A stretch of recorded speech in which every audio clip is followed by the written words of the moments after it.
Hello बच्चों, let's read the question and our question says here explain any two causes of biodiversity loss with the help of suitable examples. ठीक है, तो यहाँ पर हमें दो causes बताने हैं for the biodiversity losses.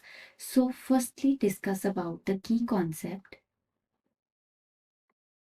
Key concept यहाँ पे हमारा हो जाएगा biodiversity. This question is based upon the biodiversity. और बायोडाइवर्सिटी क्या होता है हमारा, जिसे हम जैव विविधता कहते हैं, कि जो डिफरेंट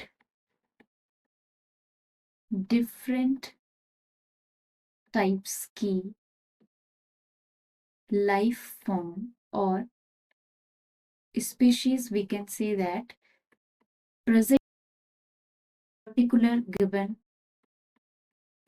गिवन रीजन में. ठीक है, एक स्पेसिफिक रीजन में जो डिफरेंट टाइप की लाइफ फॉर्म है उनका जो वेरिएशन है. ठीक है, ये जो डिफरेंट टाइप की लाइफ फॉर्म है इनका जो वेरिएशन इनमें पाया जाता है, वेरिएशन, उसको हम कहते हैं बायोडाइवर्सिटी.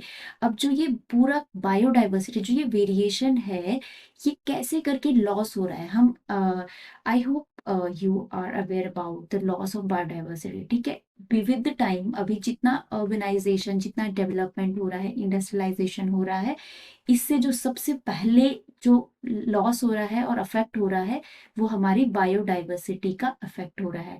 लॉट्स ऑफ रिसर्चेस इस चीज पे चल रही हैं बायोडाइवर्सिटी के ऊपर.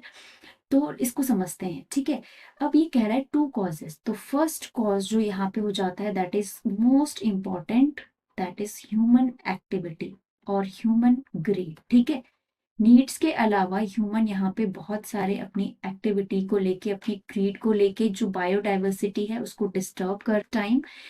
अगर ह्यूमन एक्टिविटी को लेकर हम एक एग्जांपल लें तो अमेज़न का जो फॉरेस्ट है, ठीक है, अमेज़न का जो फॉरेस्ट था वहां पे, क्योंकि जो सोयाबीन की जो फार्मिंग के लिए देखा गया कि सोयाबीन की फार्मिंग के लिए वो यहाँ पे बहुत ही अप्रोप्रिएट एनवायरनमेंट है. तो उस पर्टिकुलर इस सोयाबीन की फार्मिंग के लिए जो अमेज़न का फॉरेस्ट था, इसको यहाँ पे लॉस किया गया, इसको यहाँ पे नष्ट किया गया. तो जिससे क्या हुआ, इस पर्टिकुलर फॉरेस्ट में जितने भी डिफरेंट तरह की लाइफ थी, यहाँ पे बहुत तरह की डिफरेंट लाइफ फॉर्म्स थी, organisms, insects, animals, plant varieties, बहुत सारी चीजें, वो सारा सब कुछ क्या हो गया, डिस्टर्ब हो गया है. तो this is called the biodiversity loss. तो ये एक बहुत बड़ा कॉज है, बहुत बड़ा रीजन है डाइवर्सिटी लॉस का.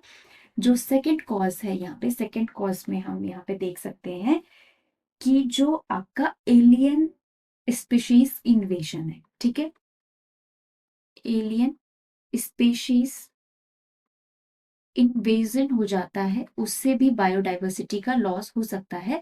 फॉर एग्जाम्पल, एक पर्टिकुलर रीजन में दो टाइप की स्पीशीज एग्जिस्ट करती हैं, रहती हैं वहां पर. तो B is the predator, A is the B is the predator of A. ठीक है, तो यहाँ पर एक बैलेंस चल रहा है एक अच्छे से. बट अब क्या हुआ, यहाँ पे भी एक डिफरेंट तरह की स्पीशीज, डिफरेंट टाइप की स्पीशीज यहाँ पर रह रही हैं. अब ये ए जाकर चला गया यहाँ पे, जिसे हम कह रहे हैं एलियन स्पीशीज इन्वेजन. मतलब एक डिफरेंट डिफरेंट रीजन से, डिफरेंट प्लेस से, डिफरेंट हैबिटेट से एक नए हैबिटेट में कोई स्पीशीज का इन्वेजन हो जाता है. अब ये आ गया. ठीक है, अब जब ये ए यहाँ पे आ गया तो अब इसके क्या करेगा, ये ए यहाँ पे इट ड्रामेटिकली ग्रो ए, क्योंकि यहाँ पे इसका कोई प्रेडेटर नहीं है. यहाँ पे इसका कॉमन प्रेडेटर बी था जिससे इनकी लाइफ बैलेंस चल रहा था. अब ये ए का जो पॉपुलेशन है वो इतना बढ़ जाएगा कि एट द एंड जो सी और डी यहाँ पे, जो यहाँ की नेचुरल स्पीशीज थी जो इस पर्टिकुलर रीजन में सर्वाइव कर रहे थे, जिनका ये हैबिटेट था नेचुरली, इनको ये हार्म कर देंगे और देयर आर चांसेस कि ये डाई कर जाएं.